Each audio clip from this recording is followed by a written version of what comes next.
എപ്പിസോഡിന്റെ opening സീനിൽ നമ്മുടെ റാഞ്ചി അവനാണെങ്കിൽ അവന്റെ ട്രെയിനിങ് ഒക്കെ കംപ്ലീറ്റ് ആക്കി റുക്കിയെ രക്ഷിക്കാനായിട്ട് ആ എക്സിക്യൂഷൻ നടക്കുന്ന ആ ഭാഗം ലക്ഷ്യമാക്കി ഉഷാറായിട്ട് ചാടി ഓടും. അവന്റെ ഒരേ ഒരു ലക്ഷ്യം എങ്ങനെയെങ്കിലും റുക്കിയെ അവിടുന്ന് രക്ഷപ്പെടുത്തുക. മാത്രമല്ല ഇച്ചിഗോ അവനവന്റെ ട്രെയിനിങ് കംപ്ലീറ്റ് ആക്കുന്നത് വരെ അവരോട് ഫൈറ്റ് ചെയ്ത് പിടിച്ചു നിൽക്കുക എന്നത് മാത്രമാണ്. അങ്ങനെ ഒരുപാട് കണക്കുകൂട്ടലുകളുമായിട്ട് റാഞ്ചി മുൻപോട്ടേക്ക് ഓടി വരുമ്പോൾ അടുത്ത നിമിഷം അവനൊരു വലിയ പവർ സെൻസ് ചെയ്യാനായിട്ട് പറ്റും. ആ പവർ കിട്ടുമ്പോൾ തന്നെ അവന് മനസ്സിലാവും ഏതോ ഒരു വലിയ ക്യാപ്റ്റൻ അവനെ കാത്ത് അവിടെ എവിടെയോ വെയിറ്റ് ചെയ്ത് നിൽക്കുന്നുണ്ട് എന്ന്. അടുത്ത നിമിഷം ഒരു ക്യാപ്റ്റൻ അങ്ങനെ അവന്റെ നേർക്ക് വരികയാണ്. അത് മറ്റാരുമല്ല, സാക്ഷാൽ കുച്ചിക്കി. റാഞ്ചിക്കാണെങ്കിൽ കാര്യം വഷളാവെന്ന് മനസ്സിലാക്കി അവൻ ആദ്യം അവിടുന്ന് എസ്കേപ്പ് ആവാനായിട്ട് ശ്രമിക്കും. കാരണം ഇപ്പൊ റുക്കിയുടെ ആ ഒരു എക്സിക്യൂഷൻ അത് തടയാൻ അവനെ കൊണ്ട് മാത്രമേ പറ്റൂ. റാഞ്ചി രക്ഷപ്പെടാൻ ശ്രമിക്കുന്ന അതേ സമയം സാക്ഷാൽ കുച്ചിക്കി അവൻ സ്ട്രെയിറ്റ് ആയിട്ട് റാഞ്ചിയെ അറ്റാക്ക് ചെയ്യും. പക്ഷെ നമ്മുടെ റാഞ്ചി അവൻ പഴയ റാഞ്ചിയല്ല. ഒരുപാട് ട്രെയിനിങ് ഒക്കെ എടുത്ത് അവനും നല്ല പവർഫുൾ ആണ്. അവന്റെ പവർ ഉപയോഗിച്ച് തിരികെ കുച്ചിക്ക് അറ്റാക്ക് ചെയ്യും. അങ്ങനെ ഫൈറ്റ് ആണെങ്കിൽ വേറെ ലെവലിൽ മുൻപോട്ടേക്ക് പോകുമ്പോൾ കുച്ചിക്ക് മനസ്സിലാവും റാഞ്ചി പഴയ റാഞ്ചി അല്ല എന്ന്. അവൻ ട്രെയിനിങ് ഒക്കെ എടുത്ത് നന്നായിട്ട് ഇമ്പ്രൂവ് ആയിട്ടുണ്ട് എന്ന് മനസ്സിലാക്കിയ നമ്മുടെ കുച്ചിക്ക് അവനാണെങ്കിൽ അവന്റെ ഫസ്റ്റ് ഫോം അങ്ങനെ റിലീസ് ചെയ്ത് അവനുമായിട്ട് ഏറ്റുമുട്ടും. അതിന് റാഞ്ചിയാണെങ്കിൽ അവന്റെ ഫസ്റ്റ് ഫോം റിലീസ് ചെയ്ത് ആ സ്ക്വാഡ് അങ്ങനെ വലുതാക്കി മാറ്റും. അതിനുശേഷം ആ ജയന്റ് സമ്പത്ത് സ്ക്വാഡ് ഉപയോഗിച്ച് അവർ രണ്ടുപേരും പരസ്പരം അച്ചറം പൊച്ചറം പൊരിഞ്ഞ ഫൈറ്റ്. റാഞ്ചിയുടെ മൂവ്മെന്റ്സും അവന്റെ കോൺഫിഡൻസും അറ്റാക്കിംഗ് സ്കില്ലൊക്കെ കാണുമ്പോൾ തന്നെ ഇവിടെ കുച്ചിക്ക് മനസ്സിലാവും ഓൾറെഡി നമ്മുടെ റാഞ്ചി അവൻ ട്രെയിനിങ് ഒക്കെ എടുത്ത് ബാൻകായ റിലീസ് ചെയ്തു എന്ന്. അങ്ങനെ ചെയ്ത ഒരു ക്യാപ്റ്റന്റെ ലെവലിലേക്ക് റാഞ്ചിയുടെ പവർ അത് ഇൻക്രീസ് ആവും.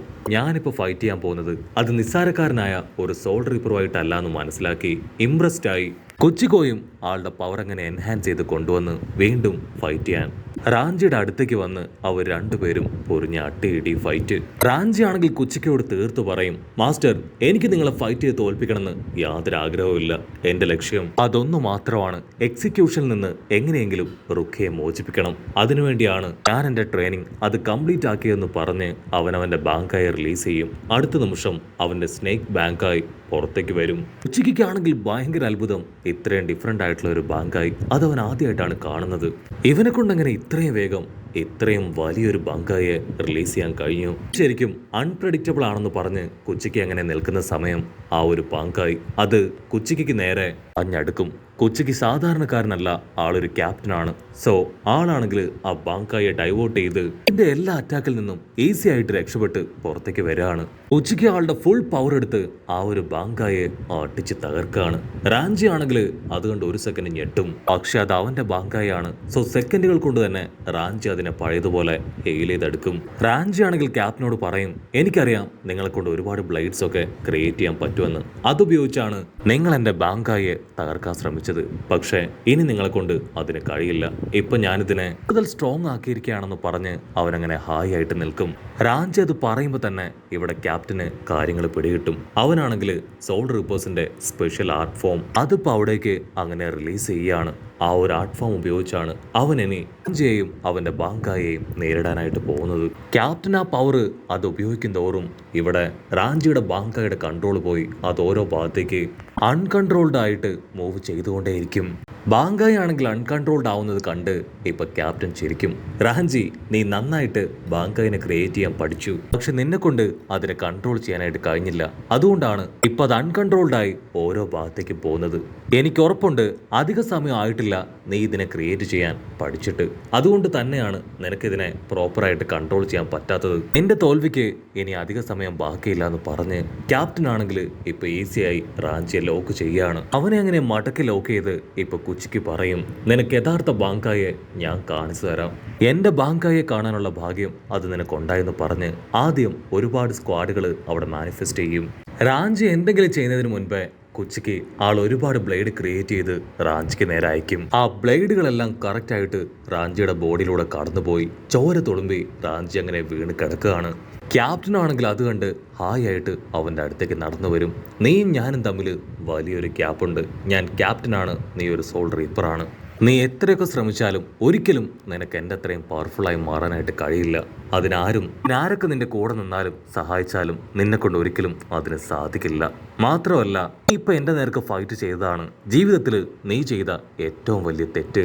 പക്ഷെ റാഞ്ചി ആണെങ്കിൽ ഇതെല്ലാം കേട്ടിട്ടും യാതൊരു ഭാവവ്യത്യാസവും ഇല്ലാതെ അവന്റെ സമ്പത്തും എടുത്ത് വീണ്ടും പതിയെ എഴുന്നേക്കാനായിട്ട് ശ്രമിക്കും. അത് കണ്ട ക്യാപ്റ്റൻ ആണെങ്കിൽ വീണ്ടും ഒരുപാട് സ്ക്വാഡുകൾ റാഞ്ചിയുടെ ബോഡിയിലേക്ക് കുത്തിയിറക്കും. നീ വീണ്ടും വീണ്ടും എന്നോട് ഫൈറ്റ് ചെയ്ത് മത്സരിച്ച് ജയിക്കാൻ ശ്രമിക്കുകയാണോ? നിന്നെ കൊണ്ട് ഒരിക്കലും റുക്കിയെ രക്ഷിക്കാനായിട്ട് കഴിയില്ല, അത് ഞാൻ തീർത്തു പറയാണ്. പക്ഷെ റാഞ്ചി ആണെങ്കിൽ അപ്പോഴും അതെല്ലാം തന്നെ ഒരു സ്മൈലിൽ ഒതുക്കി സ്ക്വാഡ് എടുത്ത് അവന് നേരെ പാഞ്ഞടുക്കും. അത്രയൊക്കെ മുറിവ് പറ്റിയിട്ടും റാഞ്ചിയുടെ കോൺഫിഡൻസും അവന് റുക്കിയോടുള്ള സ്നേഹമൊക്കെ കാണുമ്പോൾ ക്യാപ്റ്റൻ ആളങ്ങനെ ഒരു സെക്കൻഡ് ഷോക്കായിട്ട് അവനെ തന്നെ നോക്കുകയാണ്. ഇവൻ എങ്ങനെ ഇത്രയും സ്ട്രെങ്ത്തും കോൺഫിഡൻസും അത് കിട്ടുന്നു?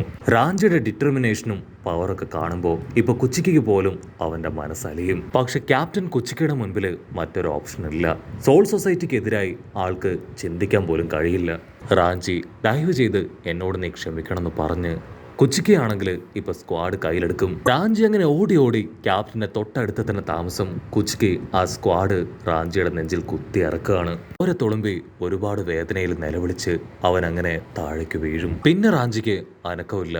അവൻ അവന്റെ ബെസ്റ്റ് ഫ്രണ്ടിനു വേണ്ടി ഇത്രയധികം ത്യാഗം സഹിച്ചു. പക്ഷേ റുക്കിയെ തോൽപ്പിക്കാനോ റുക്കിയെ രക്ഷിക്കാനോ റാഞ്ചിയെ കൊണ്ട് കഴിഞ്ഞില്ല. ക്യാപ്റ്റൻ ആണെങ്കിൽ ഇപ്പൊ റാഞ്ചിയുടെ അവസ്ഥ കാണുമ്പോൾ ഒരുപാട് വിഷമം തോന്നും. പക്ഷെ വേറെ വഴിയില്ലാതെ ആളുടെ ബോഡിയിലെ സ്കാർഫ് അത് റാഞ്ചിയുടെ ബോഡിയിലേക്ക് വലിച്ചെറിഞ്ഞ് ക്യാപ്റ്റൻ ആണെങ്കിൽ അവിടുന്ന് അങ്ങനെ പതിയെ സ്ലോ മോഷനിൽ കടന്നു പോകും. അവിടുന്ന് അങ്ങനെ സീൻ കട്ട് ചെയ്ത് ഇപ്പൊ റുക്കിയെ കാണിക്കും. അവളുടെ കഴുത്തിൽ ഒരു ബെൽറ്റൊക്കെ ഇട്ട് 4 പേര് ചേർന്ന് അവൾ അങ്ങനെ വലിച്ചഴച്ച് ആ ഒരു എക്സിക്യൂഷൻ നടക്കുന്ന സ്ഥലത്തേക്ക് കൊണ്ടുപോവാണ്. അടുത്ത നിമിഷം റുക്കിയ അവൾ സെൻസ് ചെയ്യും റാഞ്ചിയുടെ സോളിന് കാര്യമായിട്ട് എന്തോ സംഭവിച്ചുവെന്ന്. അവന്റെ ജീവൻ അത് നഷ്ടപ്പെട്ടു, അത് പതിയെ പതിയെ നഷ്ടപ്പെട്ടുകൊണ്ടിരിക്കുകയാണെന്ന് തിരിച്ചറിഞ്ഞ നമ്മുടെ റുക്കിയ അവള് റാഞ്ചിയുടെ പേര് വിളിച്ച് അങ്ങനെ നിലവിളിക്കും. കാരണം ചെറുപ്പം മുതലേ റാഞ്ചിയും അവളും തമ്മിലുള്ളൊരു ബോണ്ടിങ് അത് വളരെ സ്പെഷ്യലായിരുന്നു. മാത്രമല്ല അവൾക്ക് നന്നായിട്ട് അറിയാം റാഞ്ചിക്ക് അവളോടുള്ള സ്നേഹം. ഈ കാര്യങ്ങളെല്ലാം ഓർത്ത് അവള് വിളിച്ച് കരയുന്നതോട് കൂടെ ഈ ഒരു എപ്പിസോഡും അവസാനിക്കുന്നു. എപ്പിസോഡ് ഇഷ്ടപ്പെടുകയാണെങ്കിൽ തീർച്ചയായിട്ടും ലൈക്ക് ചെയ്യാനും കമന്റ് ചെയ്യാനും ഷെയർ ചെയ്യാനും മറക്കല്ലേ. അടുത്തൊരു അടിപൊളി എപ്പിസോഡുമായിട്ട് കാണുന്നവരെ it's me with Mallu episode.